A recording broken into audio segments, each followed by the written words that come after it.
బలూచిస్తాన్ అంశం మీదన పార్థసారథి పొట్లూరు గారికి సంబంధించిన కథనాన్ని నేను వివరంగా ఎక్స్ప్లెయిన్ చేశాను. బట్ 2 నిమిషాల తర్వాత ఆడియో మిస్ అయిపోయింది. ఈ నేపథ్యంలో మళ్ళీ డీటెయిల్డ్గా చెప్పే ప్రయత్నం చేస్తాను.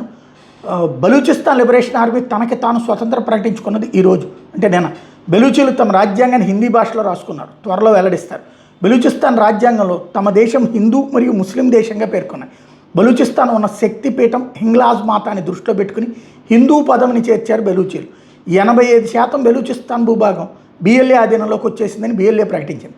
అంతర్జాతీయ సమాజాన్ని బిఎల్ఏ అభ్యర్థిస్తూ బెలూచిస్తాన్ని ప్రత్యేక దేశంగా గుర్తించమని కోరుతోంది. బిఎల్ఏ ప్రకటనలో ఆత్మవిశ్వాసం కనబడుతున్న ఐక్యరాజ్య సమితి ఆమోదం పొందడం అంత సులువుగా జరిగే పని కాదు. బెలూచిస్తాన్ ఒక దేశంగా ఏదన్నా దేశం గుర్తించవచ్చు, అంత మాత్రాన ఐక్యరాజ్య సమితిలో ఆమోదం పొందాలి అంటే మెజారిటీ దేశాలు ఆమోదం తెలపాలి. బెలూచ్ లిబరేషన్ ఆర్మీ మాకు సహాయం చేయమని పదే భారత్ని, ముఖ్యంగా మోడీజీని అభ్యర్థించడం వల్ల ఉపయోగం ఉండదు. మోడీజీ చెప్తే బెలూచిస్తాన్ని ఒక స్వతంత్ర దేశంగా గుర్తించబడలేదు. బెలూచిస్తాన్ని ఒక దేశంగా గుర్తించాలి అంటే ఏమేం చేయాలో ఒకసారి పరిశీలిద్దాం. 1933 డిసెంబర్ 26 ఉరుగ్వేలోని మోంటెవిడియోలో 7వ అంతర్జాతీయ అమెరికా స్టేట్స్ సమావేశాలు జరిగినప్పుడు దేశానికి గుర్తింపు ఇవ్వడానికి కొన్ని ప్రిన్సిపల్స్ని ఆమోదించి సంతకాలు చేసే 19 దేశాలు. అప్పటి నుండి ఇవి అంతర్జాతీయ ప్రిన్సిపల్స్గా అమలవుతున్నాయి. ఈ తీర్మానం 1933 అనేది ఒక అంతర్జాతీయ ఒప్పందం. ఈ తీర్మానంలో ఏదైనా దేశాన్ని గుర్తించాలంటే పాటించాల్సిన విధి విధానాలను పొందుపరిచారు. అప్పటి నుండి ఆ తీర్మానంలో పొందుపరిచిన అంశాలను విధిగా పాటిస్తున్నారు. మోంటెవిడియో ఆర్టికల్ 1 ప్రకారం దేశంగా గుర్తించబడాలంటే కావాల్సిన అర్హతలు ఇట్లా ఉండాలి. ప్రజలు నిర్దేశించిన దేశ సరిహద్దుల లోపలే నివసించాలి. దేశ దిమ్మర్లు, సంచార జాతి ప్రజలకు హక్కు ఉండదు. ఈ నిబంధన బలూచిస్తాన్కి వర్తిస్తుంది, ఎందుకంటే ప్రజలు బలూచిస్తాన్లోనే ఉంటున్నారు కనుక. దేశానికి సరిహద్దులు నిర్దేశించి ఉండాలి. ఒకవేళ సరిహద్దుల విషయంలో వివాదాలు ఉన్నా అది ఆ దేశ గుర్తింపుకి ఆటంకం ఉండదు. బలూచిస్తాన్కి అర్హత ఉంది ఈ విషయంలో కూడా. పనిచేస్తున్న రాజకీయ ప్రభుత్వం ఉండాలి మరియు శాంతి భద్రతలు నియంత్రిస్తూ ఉండాలి. అలాగే ఆ ప్రభుత్వం సరిహద్దుల్ని రక్షించుకోగలిగిన స్థితిలో ఉండాలి. ఈ నిబంధన కోసం బలూచీలు ప్రయత్నించాల్సి ఉంటుంది. ప్రస్తుతం ప్రజల చేత ఎన్నుకోబడ్డ ప్రభుత్వం లేదు అక్కడ. ఏమైనా సార్వభౌమ సత్తాక దేశాలతో దౌత్యపరమైన సంబంధాలు కలిగి ఉండాలి. అలాగే దౌత్యపరమైన ఒప్పందాలని చేసుకుని ఉండాలి. ఈ విషయంలో భారత్ సహాయం చేయగలదు. ఎలా అంటే బెలూచిస్తాన్లో ప్రజల చేత ఎన్నుకోబడ్డ ప్రభుత్వం ఏర్పడగానే భారత ప్రభుత్వం బెలూచ్ ప్రభుత్వాన్ని గుర్తించి ఫార్మాలిటీగా 2-3 దౌత్యపరమైన ఒప్పందాలు చేసుకుని బెలూచిస్తాన్కి ఆ అర్హత ఇవ్వచ్చు. బెలూచిస్తాన్ రాజధాని క్వెట్టాలో భారత రాయబార కార్యాలయం ఏర్పాటు చేసి న్యూఢిల్లీలో బెలూచిస్తాన్ రాయబార కార్యాలయం ఏర్పాటు చేయడానికి ఆహ్వానించవచ్చు. ఎన్ని దేశాలు అధికారికంగా బెలూచిస్తాన్ ఒక దేశంగా గుర్తించే అన్న దాని మీద పరిమితులు అంటే ఏవి లేవు. సరిహద్దు వివాదాలు అనేవి గుర్తింపుకు అడ్డం కావు.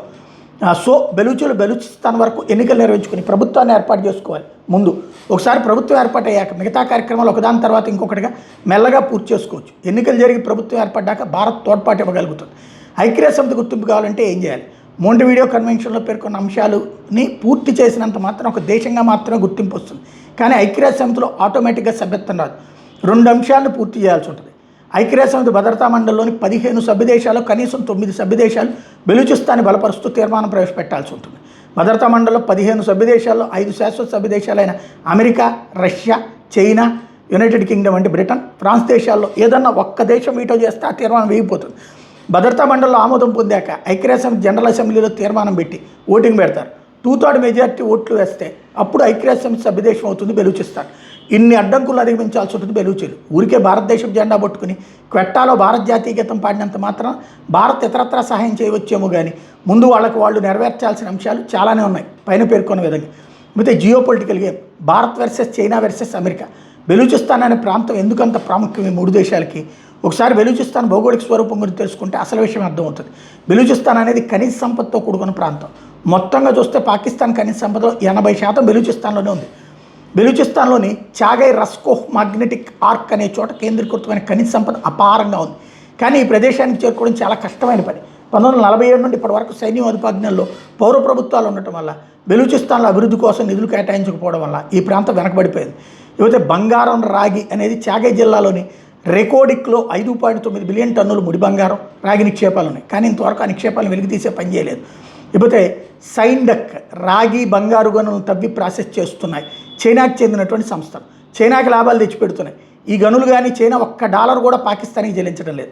ఎందుకంటే పాకిస్తాన్కి ఇచ్చిన అప్పుకి వడ్డీ కింద జమ చేసుకుంటున్నటువంటిది ఈ గనుల మీద వచ్చే ఆదాయాన్ని కుక్కకి బిస్కెట్ వేసినట్టు పాకిస్తాన్ సైనిక జనరల్స్కి ముడుపులు చెల్లిస్తోంది. అది పాకిస్తాన్ రూపాయల్లో మాత్రం. ఒక చైనా యువానికి 41 పాకిస్తానీ రూపాయలు వస్తాయి.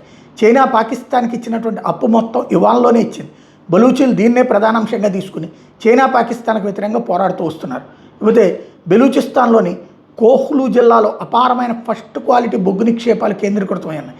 ఈ ప్రాంతం రాజధాని క్వెట్టాకి దగ్గరలోనే ఉంటుంది. బెలూచిస్తాన్ మొత్తం బొగ్గు నిక్షేపాలు ఉన్నాయి. ఇకపోతే చాగై జిల్లాలో 3 కోట్ల టన్నులు మెరుగైన ముడి ఇనుము గనులు ఉన్నాయి. మెరుగైన అంటే మలినాలు తక్కువగా ఉండటం వలన తక్కువ ఖర్చుతో ప్రాసెస్ చేసి ఇనుముని ఉత్పత్తి చేయొచ్చు. చాగై జిల్లాలో ఎక్కువగా ఉన్న ఇతర చోట్ల కూడా ఇనప ఖనిజం ఉంది, కానీ ఇంతవరకు పరిశోధన జరగలేదు. ఎందుకంటే బెలూచ్ లిబరేషన్ ఆర్మీ భయంతో చైనా శాస్త్రవేత్తలు రిమోట్ ప్రాంతాలకు వెళ్ళిపోయారు. పైగా పాకిస్తాన్ ఆర్మీకి కూడా ఆ ప్రాంతానికి వెళ్తే ప్రాణాలతో తిరిగి వస్తామని గ్యారంటీ ఇవ్వలేమని చెప్పడంతో ఆగిపోయింది. ఇదే బెలూచిస్తాన్లోని ముస్లిం బాగ్, కిల్లా సైపుల్లా అని కూడా పిలుస్తారు. లన్బెలా ప్రాంతాల్లో క్రోమైట్ నిల్వలు ఉన్నాయి, కానీ ఇంతవరకు వాటి వెలికి తీసే పని చేయలేదు. అయితే పారిశ్రామిక ఖనిజాలు gypsum, high quality onyx, marble, గంధకం, బేరెట్స్ ఉన్నాయి, కానీ విస్తృత పరిశోధన జరగలేదు. బలూచిస్తాన్ అనే ప్రదేశం ఆయిల్ మరియు సహజవాయు నిక్షేపాల మీద కూర్చుని ఉంది. సూయి గ్యాస్ ఫీల్డ్లో 19 ట్రిలియన్ క్యూబిక్ ఫీట్ సహజవాయు నిక్షేపాలు ఉండగా 6 ట్రిలియన్ బ్యారెల్స్ క్రూడ్ ఆయిల్ నిక్షేపాలు ఉన్నాయి. ప్రస్తుతం ఈ గ్యాస్ ఫీల్డ్ పనిచేస్తుండగా సర్వే చేయాల్సిన ప్రాంతాలు చాలానే ఉన్నాయి, కానీ చమురు అన్వేషణ అనేది ఖర్చుతో కూడుకున్న పని కావడంతో ఇంతవరకు సర్వే చేయలేదు. ఇకపోతే చైనా రేర్ ఎర్త్ మినరల్స్కి ప్రపంచానికి ఒక హబ్. చైనా తన శాటిలైట్స్ ద్వారా తీసిన ఛాయాచిత్రాలతో బలూచిస్తాన్లో రేర్ ఎర్త్ నిల్వలు ఉన్నాయని గుర్తించింది. కానీ భూమి మీద శాస్త్రవేత్తలు పరిశోధన చేస్తే కానీ ఏవేవి ఎంత మొత్తంలో ఉన్నాయో ఒక నిర్ధారణకు వస్తుంది. $1 ట్రిలియన్ విలువ చేసే సహజ సంపద కలిగి ఉంది బలూచిస్తాన్. పాకిస్తాన్ సంగతి పక్కన పెడితే చైనాకి అత్యంత విలువైన ప్రదేశం బలూచిస్తాన్. చైనా 1990వ దశకంలోనే రాబోయే 30 ఏళ్లలో రేర్ ఎర్త్ మినరల్స్ ప్రపంచాన్ని నడుపుతాయని తెలుసుకుని భారీగా పెట్టుబడులు పెట్టింది పరిశోధన మరియు అభివృద్ధి కోసం. చైనా రేర్ ఎర్త్ మినరల్స్ విషయంలో ఎంత అభివృద్ధి చెందిందంటే పారిశ్రామిక వ్యర్థాలను వదిలే డ్రైనేజీ నీటి నుండి మినరల్స్ని వేరు చేసే ప్రక్రియలో అన్ని దేశాల కంటే ముందుంది. అసలు ఇలాంటి ఆలోచన వాళ్ళకి వచ్చిందంటే ఎంతగా పరిశోధనలు చేసి టెక్నాలజీని అభివృద్ధి చేసిందో కదా. బెలూచిస్తాన్ అనేది చైనాకి డాలర్ల వర్షం కురిపించే కల్పవృక్షం. లేకపోతే 1990 నుండి చైనాకి బెలూచిస్తాన్ మీద కన్నుంది. గ్వాదర్ పోర్టు కట్టింది బెలూచిస్తాన్ ప్రావిన్స్లోని. సిపెక్ కారిడార్ కోసం చైనా $500 బిలియన్ ఖర్చు పెట్టింది. మలక్కా జలసంధిని భారత్ లేదా అమెరికా బ్లాక్ చేస్తే దానికి ప్రత్యామ్నాయంగా రోడ్ మార్గం ద్వారా గ్వాదర్ పోర్టుకి చేర్చి అక్కడ నుండి అరేబియా సముద్రం ద్వారా సరుకులు రవాణా కోసమని అందరికీ తెలిసిన విషయం. కానీ గ్వాదర్ పోర్టు కట్టింది బలూచిస్తాన్ నుండి సహజ వనరుల్ని చైనాకి తరలించడానికి. 2014 మోడీ ఎరా మొదలైంది. 2016 వరకు చైనా తను అనుకున్న పథకం ప్రకారమే చేసుకుంటూ వెళ్ళిపోయింది. 2015లో సిపెక్ ప్రాజెక్టులో భారత్ను కూడా ఆహ్వానించింది చైనా, కానీ మోడీజీ తిరస్కరించారు. జాతీయ స్థానిక టీవీ ఛానల్స్లో సిపెక్లో చేరకుండా మోడీజీ తప్పు చేస్తున్నారంటూ వక్తలు వాపోయారు. అవి చూసిన వాళ్ళకు కూడా సిపెక్ అనేది భారత్కు కూడా లాభదాయకమే అనిపించింది కూడా. కానీ మోడీజీ అనుకో ప్లాన్ వేరే ఉంది. 2019 ఆగస్టు 5న జమ్మూ కాశ్మీర్కి ప్రత్యేక ప్రతిపత్తి కల్పిస్తున్న ఆర్టికల్ 370ని తొలగించి తాను సిపెక్ ఎందుకు వ్యతిరేకమో చెప్పకనే చెప్పారు మోడీ. ఆర్టికల్ 370ని తొలగించింది కేవలం జమ్మూ కాశ్మీర్ ప్రత్యేక హోదాను తొలగించడమే కాకుండా పీఓజేకేని తిరిగి స్వాధీనం చేసుకోవడానికి. సిపెక్ మార్గం పీఓజేకే నుండి గ్వాదర్ పోర్ట్ వరకు వెళ్తుంది. భారత్ కనుక సిపెక్లో భాగస్వామిగా చేరి పెట్టుబడులు పెడితే పీఓజేకేని స్వాధీనం చేసుకోవడంలో దౌత్యపరమైన అంతర్జాతీయ చట్టపరమైన ఇబ్బందులు కలుగుతాయి. కాబట్టి మోడీజీ సిపెక్ని తిరస్కరించారు. సో చైనాతో పాటు పాకిస్తాన్కి కూడా చెక్ పెట్టింది భారత్.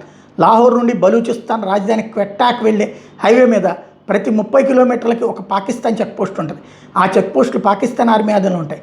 లాహోర్ నుండి క్వెట్టా వెళ్ళే ప్రతి వాహనాన్ని తనిఖీ చేసి మరీ వదులుతారు. కానీ వీటిని దాటుకుని బలూచులకు సప్లైస్ వెళ్తాయి. అంటే రాకి పాకిస్తాన్ సైన్యం సహకరించిందా? చైనా దగ్గర ఉన్న ఒకే ఒక్క అవకాశం భారత్తో రాజకీయ అస్థిరత కోసం ప్రయత్నించడం. ఆ పని అమెరికాతో కలిసి మొదలుపెట్టింది అంటున్నారు.